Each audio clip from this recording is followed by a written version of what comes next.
yang arif lagi bijaksana, guru-guru yang dikasihi serta rakan-rakan seperjuangan sekalian. Berdirinya saya di atas persada yang indah ini untuk menyampaikan sebuah cerita yang syarat dengan pengajarannya yang bertajuk Air Mata Keinsafan. Kisah ini membawa kita ke sebuah perkampungan di pinggir bandar. Di situ tinggal seorang murid tahun 6 yang sangat pintar. Keputusannya dalam peperiksaan sentiasa cemerlang. Dek kerana kelebihannya itu, Haikal mula diselubungi sifat ego, angkuh dan keras kepala. Namun, di sebalik kebijaksanaannya itu, Haikal mempunyai satu rahsia yang amat memalukan dirinya. Ibu kandungnya, Ibu Aminah, merupakan seorang wanita tua yang bekerja sebagai pembersih kawasan di sekolah tempat Haikal belajar. Setiap hari, Haikal terpaksa melihat ibunya berbaju comot, memegang penyapu dan mengutik sampah di hadapan rakan-rakannya. Sifat bongkak Haikal membuatkan dia berasa amat malu untuk mengaku wanita suci itu sebagai ibunya. Ibu! Haikal dah cakap banyak kali dah kan? Jangan hantar bekal makanan Haikal. Haikal malu. Rakan-rakan Haikal semua je akal. Mereka kata Haikal anak tukang cuci yang miskin dan busuk. Haikal benci ibu. Tengki Haikal pada suatu petang di belakang kantin sekolah.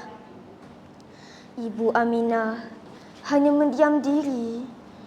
Tiada sepatah pun perkataan yang dikeluarkan dari bibir yang kering. Air mata menintis perlahan, membasahi pipi yang dimamah usia. Dengan tangan yang terketar-ketar, dia tetap tersenyum sayu, lalu menghulurkan sekeping wang RM5 yang runyuk kepada anak tunggalnya itu. Haikal mencetak wang tersebut tanpa sedikit pun berasa bersalah, lalu meninggalkan ibunya yang terpinga-pinga. Malah, wang RM5 itu sering dihabiskan untuk membeli barangan mewah di kedai runcit demi menjaga imejnya di hadapan rakan-rakannya. Sedangkan ibunya mengikat perut, menahan lapar demi memastikan Haikal cukup makan. Hari berganti hari, minggu berganti minggu. Sifat derhaka Haikal semakin menjadi-jadi, sehinggalah pada suatu petang, cuaca di luar sangat mendung. Angin bertiup kencang, kilat sabung menyambung. Hujan mula membasahi bumi. Haikal terpaksa pulang lewat pada hari itu kerana menghadiri kelas tambahan matematik. Ketika dia sedang berjalan di tepi koridor yang sunyi dan licin, tiba-tiba matanya menangkap kelibat seorang wanita tua yang berbaju biru. Dia sedang gigih menyapu daun kering yang menyumbat saluran air di tepi tangga yang tinggi. Tanpa diduga, kaki wanita itu tersilap langkah. Lantai yang licin menyebabkan dia kurang imbangan. Gubrak! Ah! Wanita itu jatuh berguling-guling ke bawah anak tangga yang tinggi dan tajam. Haikal yang terkejut terus berlari pantas menuju ke tempat kejadian. Namun, alangkah luruhnya jantung Haikal, bagaikan luruh seluruh di dunia apabila melihat susuk tubuh yang kaku, lolai dan berlumuran darah itu ialah ibunya sendiri, Ibu Aminah.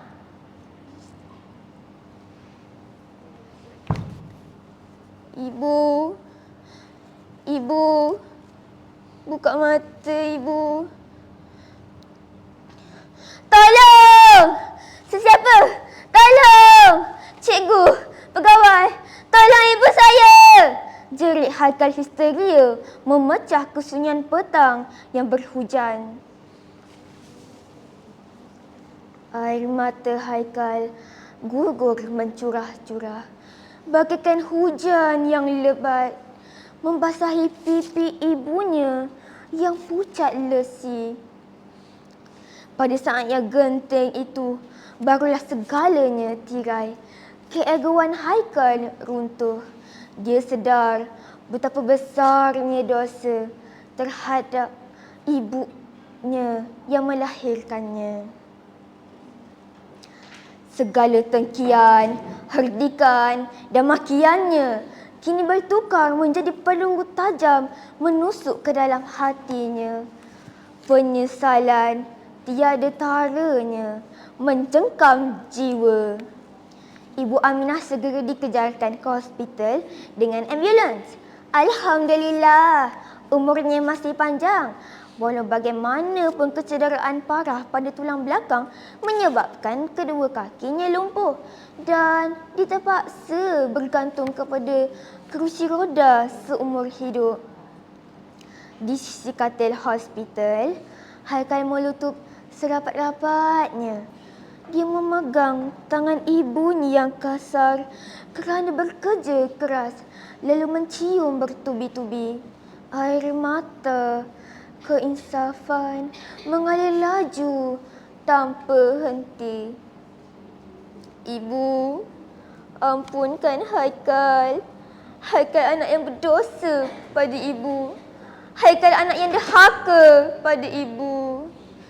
Bisik Haikal dalam tangisan yang tersekat-sekat. Ibu Aminah yang berhati mulia, tiada sedikit pun dendam di lubuk hatinya. Dia mengusap lembut kepala anak tunggalnya itu dan memeluk erat Haikal. Itulah kasih seorang ibu. Rakan-rakan dan hadirin sekalian, ingatlah, syurga itu terletak di bawah telapak kaki ibu. Janganlah kita sesekali mendahakai, menghina dan berasa malu dengan kekurangan orang tua kita. Walau setinggi mana pun pangkat kita, walau sebijak mana pun pikiran kita, tanpa restu seorang ibu, hidup kita tidak akan pernah diberkati. Sebelum saya mengundurkan diri, terimalah serangkap pantun daripada saya. Pohon rumbia di tepi telaga, tempat berteduh si anak dara. Kasihnya ibu membawa ke syurga, kasihnya ayah sepanjang masa. Sesalilah kesilapan kita sebelum terlewat. Biarlah air mata hari ini yang mengalir adalah air mata keinsafan, membawa keberkatan, dan bukannya air mata kekesalan tidak lagi berguna. Sekian, wabillahi taufik wal hidayah. Wassalamualaikum warahmatullahi wabarakatuh dan terima kasih.